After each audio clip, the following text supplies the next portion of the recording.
What's up, people? Excuse the mess. This is my work truck. Let's talk about gig jobs.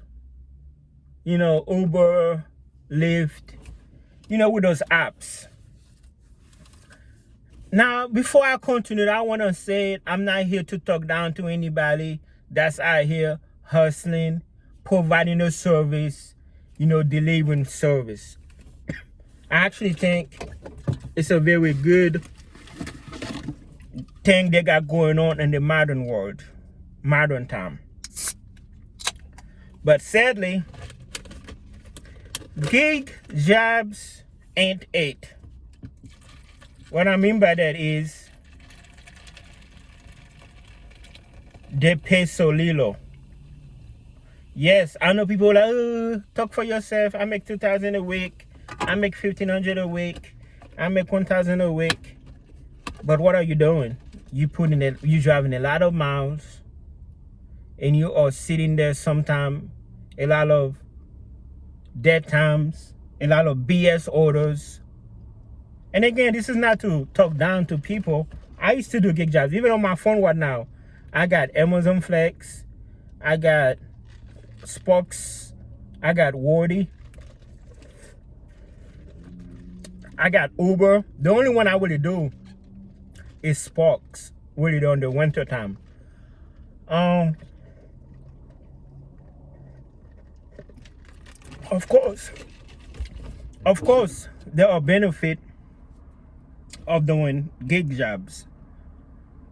You work by yourself, you make your own hours, you have the freedom, and you get to explore places, look at beautiful houses, good and bad, because sometimes you be in the country where it's not safe, or you be in the ghetto where it's not safe.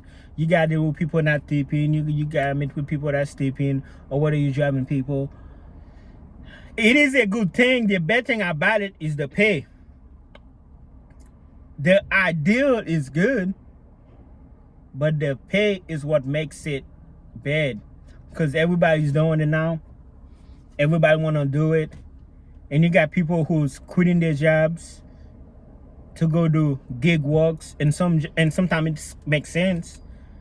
I guess if you're getting paid $10 minimum wage at a job, although it is stable like McDonald's, unless you're not getting hours, excuse me, where you can drive and make more or less, it's not easy. And again, I'm not here to talk down to people that do delivery, food delivery. Thank you for your service. Thank you for being like you are doing a good thing. It's just the pay should be illegal.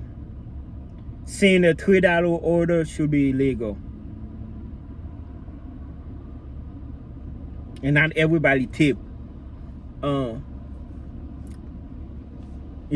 Like that's why I have a job where I'm making, 25 and up, guarantee. And it's an easy job. All I have to do is stare at boxes.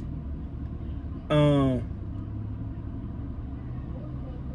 this is not everybody's different. I cannot tell you, hey, don't do gig work, go work at a warehouse. Everybody's different. Some people don't want to be hourly.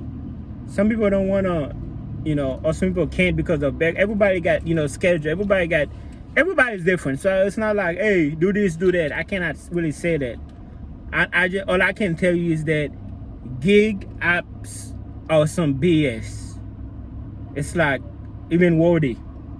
I'm looking, they want you to drive 4 hours, talking about $20, $40. It kind of makes sense if you're really heading that direction. It might help on gas, but I'm like, wow, that's some BS. But shout out to everybody that do gig works. You guys are my hero in my book, and I hope the pay increase, because they can afford. It's just sad. It's like Uber, Lyft, those big corporations. I think gig works, and again, I say that with respect, is very close to begging.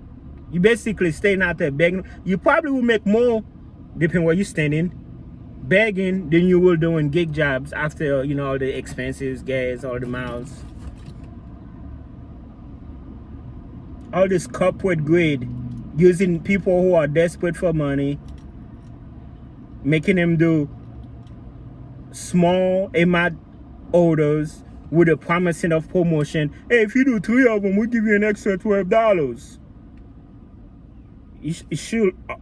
That should have been a given. Like, that should be a requirement of top. But